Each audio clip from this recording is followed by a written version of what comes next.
But the Fuhrer... Shit, wollen wir diesen Pinsker?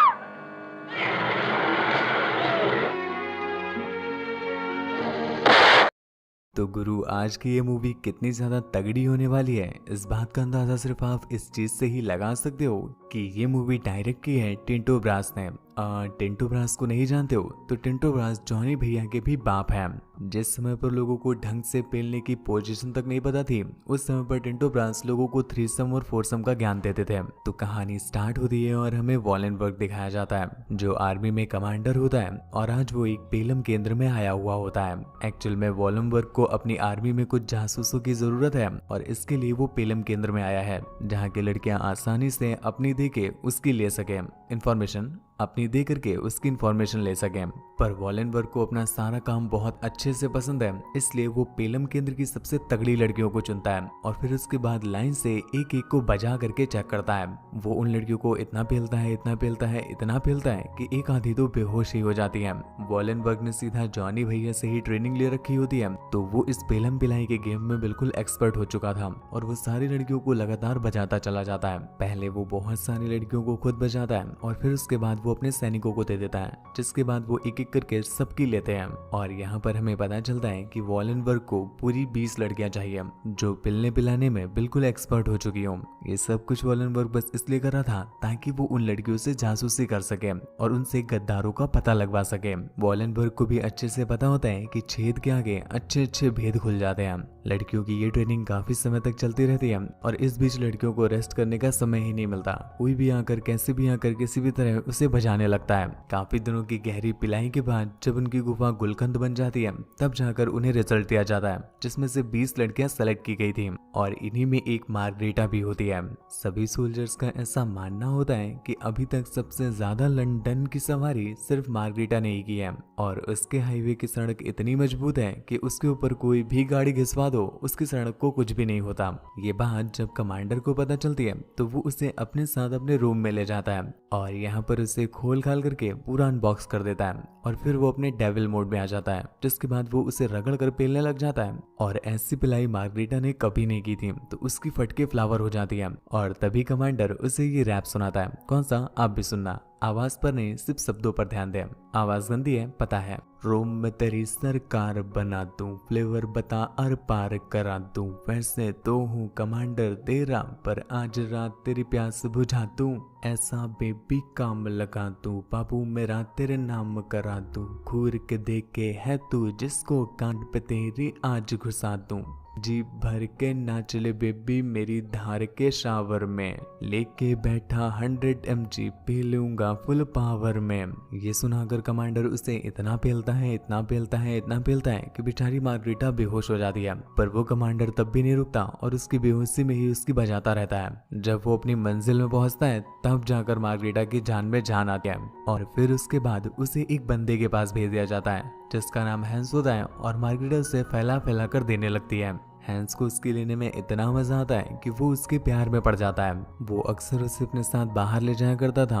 वो दोनों साथ में गार्डन में घूमा करते थे और मार्गरेटा भी एक नंबर की प्यासी औरत होती है, तो वो जहाँ भी उससे मौका मिलता वो वहीं पर हैंस का मंजन करने लग जाती थी और शायद इसी वजह से हैंस उससे दूर नहीं रह पाता था। हैंस क्योंकि आर्मी में होता है तो वो अक्सर स्ट्रिक्ट रहा करता था और बहुत कम बोलता था, लेकिन मार्गरेटा उसे चूस चूस करके पिघला देती है और वो धीरे धीरे मार्गरेटा के साथ भी फ्रैंक होने लगता है। और शायद यही उसने सबसे बड़ी गलती कर दी, क्योंकि जैसे ही वो फ्रैंक होता है धीरे धीरे करके वो मार्गरेटा को अपने सीक्रेट्स भी बताने लग जाता है, जिसमें वो मार्गरेटा को बताता है कि उसने आर्मी के खिलाफ एक बार गद्दारी भी की थी और मार्गरेटा इस बात को रिकॉर्ड कर लेती है। हालांकि मार्गरेटा उसके पड़वे नहीं लगवाना चाहती थी क्योंकि उसे उसका मुख मंजन बड़ा पसंद आया था, लेकिन वो भी क्या करे, वो एक जासूस है, इसलिए उसे अपने सीनियर को ये क्लिप देनी पड़ती है और इस वजह से वो लोग हैंस के बम्बू दे देते हैं, जिसमें बेचारी की मौत हो जाती है।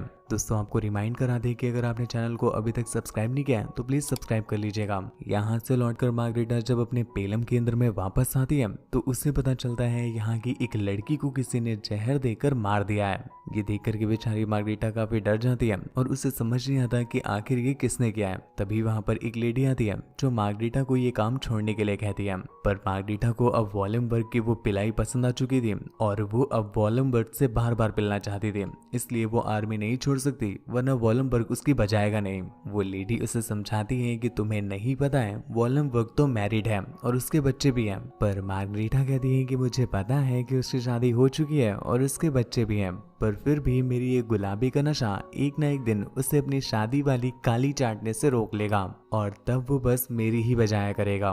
मूवी के अगले सीन में हमें पता चलता है कि मार्गरीटा का पेट भटूरा बनने वाला है, क्योंकि वॉलमबर्ग ने अपनी बंदूक से उसकी फील्ड में बहुत सारी गोलियां चलाई थी। इसी वजह से ये हादसा हो गया है।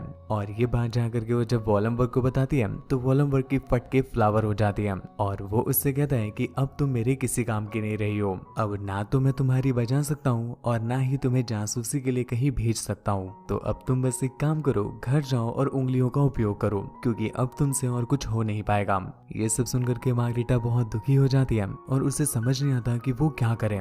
तभी वो वॉलमबर्ग की पैंट उतार करके उसका मंजन करने लग जाती है और वो उसे इतना गहरा गहरा मंजन दे रही थी कि वॉलमबर्ग से भी रहा नहीं जाता और वो उसे वहीं पर पलटा करके उसकी ड्रिलिंग करने लगता है। मार्गरीटा को उसका ट्रैक्टर अपने मैदान में चलवा करके बड़ा मजा आ रहा था और वो भी उसे उछल उछल करके मजे देने लगती है। जब उनका कार्यक्रम समाप्त होता है तो वॉलमबर्ग उससे बात करता है और उसे बताता है कि उसकी आर्मी में सभी लोग बहन के खोदे हैं। मेरा बस चले तो मैं सभी के फड़वे लगा दूं और उनकी बाबू को लाइन से बजा दूं। वॉलमबर्ग को जरा से भी भनक नहीं होती कि मार्गरीटा उसकी सारी बातों को रिकॉर्ड कर रही होती है। अगले दिन मार्गरीटा को पता चलता है कि उसके ही पेलम केंद्र में एक और लड़की की वैसे ही मौत हो गई है। मार्गरीटा ये देख करके काफी घबरा जाती है और तुरंत ही अपने हेड के पास जा करके वॉलमबर्ग की वो रिकॉर्डिंग दे देती है।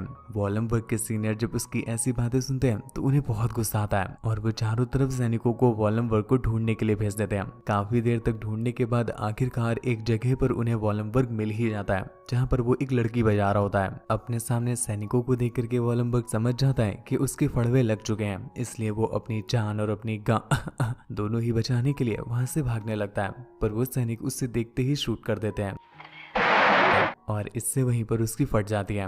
उसके फड़वे लगाने का मात्र एक ही रीजन होता है कि वो आर्मी में रहकर ही आर्मी के खिलाफ बातें कर रहा था। मूवी की आखिर में हमें पता चलता है कि जो पेलम केंद्र में लड़कियां टैग हो रही थी वो सिर्फ वॉलमबर्ग की वजह से ही हो रही थी और अब वॉलमबर्ग इस दुनिया में नहीं रहा है, तो ये जानकर उस पेलम केंद्र की मालकिन और मार्गरीटा दोनों ही जश्न करते हैं और उनके जश्न के साथ ही ये मूवी यहीं पर एंड हो जाती है। तो गुरु तुम्हें मूवी कैसी लगी नीचे कमेंट करके जरूर बताना। मूवी अगर डाउनलोड करना चाहते हैं तो आप टेलीग्राम पर आ सकते हैं, उसका लिंक नीचे डिस्क्रिप्शन में दिया हुआ है। टेलीग्राम पर सर्च करके मत आइएगा, क्योंकि वहाँ पर बहुत सारे फेक चैनल भी बन चुके हैं। मुझसे बात वगैरह करनी हो या मुझे देखना चाहते हैं तो आप इंस्टाग्राम पर आ सकते हैं। मेरी इंस्टा ID है ITZZSHIVAY, जो कि आपको स्क्रीन पर दिख रही है और लिंक नीचे डिस्क्रिप्शन में दिया हुआ है। तो आज के लिए बस इतना ही। अपना और अपनी फैमिली का ख्याल रखें। बस हाँ, चैनल को ध्यान से सब्सक्राइब कर लीजिएगा ताकि ऐसी इंटरेस्टिंग वीडियोस आपसे कभी भी मिस ना होने पाए।